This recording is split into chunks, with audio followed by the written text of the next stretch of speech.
உலகம் முழுவதும் வாழக்கூடிய நெக்ஸ்ட் ஜென் நேயர்கள் அனைவருக்கும் உங்கள் தாம்பரம் வாராகி ஈசனேசன் ஜெயவராகி.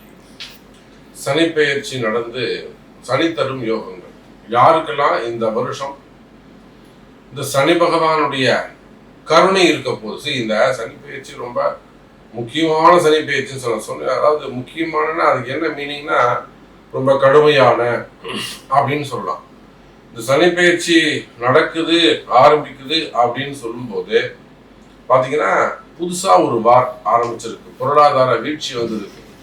உலகத்திற்கே இந்த பிரபஞ்சத்திற்கே பூமிக்கு ஒரு ஆபத்து ஏற்பட்டுள்ளது.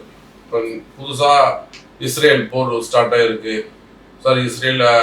ஈரான் போர் ஸ்டார்ட் ஆகிருக்கு. அது ஈரானோட நிற்காம அந்த யுஏஇ எமிரேட்ஸ் கண்ட்ரிக்கு பூரா அது பரவி இருக்கு. எல்லாரும் பக்கத்து சும்மா இருக்கிறவங்களாம் பாதிக்கப்படுறாங்க. அப்போ இதனால தான் நான் சொன்னேன் இந்த சனி பெயர்ச்சி ரொம்ப முக்கியம். நிச்சயமா பல மாற்றங்கள் நிகழும், யுத்தங்கள் நடக்கும். அப்ப இது பிரபஞ்சத்துக்கு பூமிக்கு இப்படி இருக்குன்னா நம்ம தனிப்பட்ட வாழ்க்கைக்கு எப்படி இருக்கும்? இதுல இந்த யுத்தத்தால சில பேருக்கு நன்மை, சில பேருக்கு தீமை. அதில் மாட்டிக்கிறவங்க இருப்பாங்க, உயிரிழக்கிறவங்க இருப்பாங்க, பொருளாதார நிலையில சீர்குலையக்கூடியவங்க இருப்பாங்க. இதுல நீங்க உள்ள பூந்து யோகத்தை அழிந்து வர முடியுமா? அது யாரு அப்படிங்கிறத பார்க்க போறோம். பாருங்க. மகர ராசி காலம் தரும் யோகம். சார் அதுலயும் காலன் தரும் யோகம். காலம் என்பதை விட அந்த காலம் யாருங்க? உங்க ராசிநாதன் கால புருஷன். கால புருஷன் யாருங்க? சனி பகவான். சொல்றேன்ல, கால புருஷனுக்கு 8ஆம் இடம், கால புருஷனுக்கு 9. எந்த கால புருஷன்? சனி பகவான். அவருக்கு இன்னொரு பேரு, அவருக்கு மற்றொரு பேரு தர்மராஜன், யமன். அவருடைய அவதாரம் தான் எல்லாம். கேட்டா அவர் தம்பின்னுவாங்க, அவருடைய மறுபுருவம். அவ்வளவுதான். அப்போ மகர ராசி அன்பர்களே, 3ஆம் இடத்தில் இருக்கக்கூடிய சனி பகவான், 3-11 இருக்கக்கூடிய சனி பகவான் ஒரு நல்ல யோகத்தை கொடுக்கிறார். உங்களுக்கு முன்பின் தெரியாத இடங்களுக்கு சென்று வரக்கூடிய யோகம் ஏற்பட போது.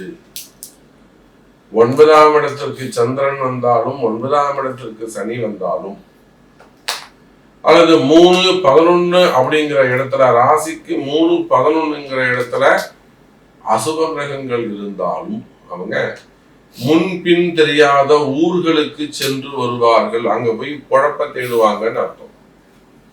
இது இடமாற்றத்திற்கான காலம். ஒரு கடை வச்சிருக்கீங்க, அந்த கடை சரியா போகல, தயவு செஞ்சு கடையை மாத்துங்க, இடமாற்றம் வைங்க. பிசினஸ் நல்லா பண்ணிட்டு இருந்த சாமி, பிசினஸ் சூப்பரா, வியாபாரம் நல்லா இருந்ததுங்க, இப்போ திடீர்னு டல் ஆயிடுச்சு, கடையை வேற மாத்தி பாருங்க, ஆல்ட்ரேஷன் செஞ்சு பாருங்க, இல்லைன்னா கடையை வேற இடத்துக்கு மாத்தி பாருங்க. ரொம்ப கஷ்டப்பட்டு நான் ஃபேக்டரி திறந்தேன், இல்லை பிசினஸ் ஸ்டார்ட் பண்ணி, பிசினஸே இல்லை, இங்க கம்பெனியே ஓட மாட்டேங்குது. இதெல்லாம் இடதோஷம், இட பிரச்சனைகள்.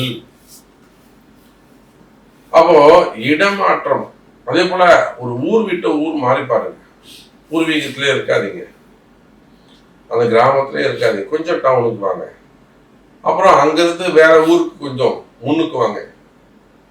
அப்ப இடமாற்றங்கள், வேறு இடம் மாறுவது, பிழைப்பை தேடி, பொழப்பை தேடி ஒரு ஊர் விட்டு ஊர் மாறுவது, வெளியூர் சென்று பழப்பது, வெளிநாடுகள் சென்று பழப்பு நடத்துவது, இதுதாங்க ரகசியம். மகர ராசி அன்பர்களே, நீங்க எவ்வளோ கஷ்டப்பட்டுட்டீங்க. 7.5 சனியில ஒவ்வொரு மகர ராசி அன்பர்களும் அரசு அதிகாரிகளாக, கவர்மெண்ட் ஆபீசராக இருக்கலாம், எத்தனையோ உயர் காவல்துறை அதிகாரிகள், நார்மலா பிசிஓ அல்லது அந்த ஏடோ எஸ்ஐஓ இன்ஸ்பெக்டரோ கிடையாது. உயர் காவல்துறை அதிகாரிகள், கமிஷனர்ல இருந்து, ஐஜில இருந்து, ஏசி டிசில இருந்து எத்தனையோ காவல்துறை அதிகாரிகள் நம்ம இடத்துல நண்பர்களாக அவங்களுடைய ட்ரபிள்ஸ் எல்லாம் வருவாங்க. டிபார்ட்மெண்ட் வைஸ் போன வாரம் கூட ஒரு உயர் காவல்துறை அதிகாரி, சார் நான் விஆர்எஸ் கொடுத்துருக்கேன், எனக்கு வந்து ஐஜி கமிஷனர் வந்து எப்படியாவது அதை பார்த்து ஓகே பண்ணிடணும். ஏன் சார் நீங்கள் விஆர்எஸ் கொடுக்குறீங்க வேணான்னு அவங்க கையெழுத்து அப்படி கிடையாது. விஆர்எஸ் கொடுக்கறதுக்கு முன்னாடி அவங்களுக்கு வேணும்னா விஆர்எஸ் கொடுக்க மாட்டாங்களாம். இல்லை நீ இன்னும் ஒரு வருஷம் கன்டினியூ பண்ணு அப்படின்றாங்களாம். அவங்களுக்கு எதுவும் தெரியல அப்படின்னாக்கா அவங்க நாலேஜுக்கே இவர் போகல அப்படின்னாக்கா தெரியாத ஆளுனாக்கா கொடுத்துருவாங்களாம். இல்லை இவங்க கூட இருக்கிறவங்க யாராவது இல்லை இவர் இன்னொரு 6 மாதம் இருக்கட்டும் இந்த ஒர்க்கு பெண்டிங் இருக்குனாக்கா அப்பயும் விஆர்எஸ் கொடுக்க மாட்டாங்களாம். அப்போ அந்த உயர் காவல்துறை அதிகாரி சொல்றாரு, சார் நான் இது கொடுத்துருக்கேன், எனக்கு எப்படியாவது அது கமிஷனர் கையெழுத்து போட்டு வந்துடும் சார், எனக்கு கொஞ்சம் செஞ்சு கொடுங்க அப்படிங்கிறார். அதே போல ஒரு ப்ரெஸ் வச்சு நடத்தக்கூடியவங்க அவங்களுக்கும் ஒரு சில பிரச்சனைகள், பண பிரச்சனை தான், வேற ஒன்றும் இல்லை. இன்னைக்கும் அந்த சட்டத்துறை சார்ந்த புத்தகங்கள்லாம் அவங்கள்ட்ட தான் இருக்குங்களாம், வேற யார்ட்டுமே இல்லையா. ப்ரெஸ் ஒரே ப்ரெஸ் தான் வச்சு நடத்துறாங்க. பெரிய இண்டஸ்ட்ரி, பெரிய அளவில் பல கோடிகள்ல வியாபாரம் செய்யக்கூடியவங்க, அவங்களுக்கு ஒரு பிரச்சனை.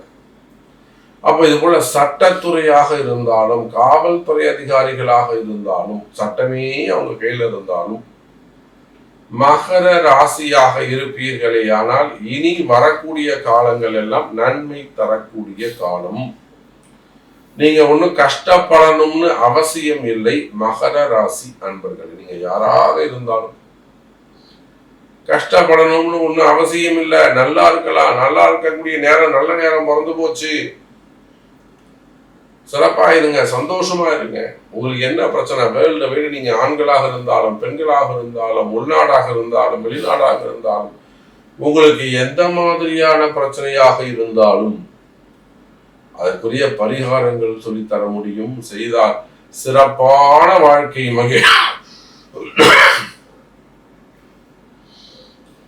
மகிழ்ச்சியான வாழ்க்கை உங்களுக்கு இருக்கு. அதுக்கு என்ன வேணும்? உங்க பிறப்பு ஜாதகம் தான் பேசும். மகர ராசி அன்பர்கள்.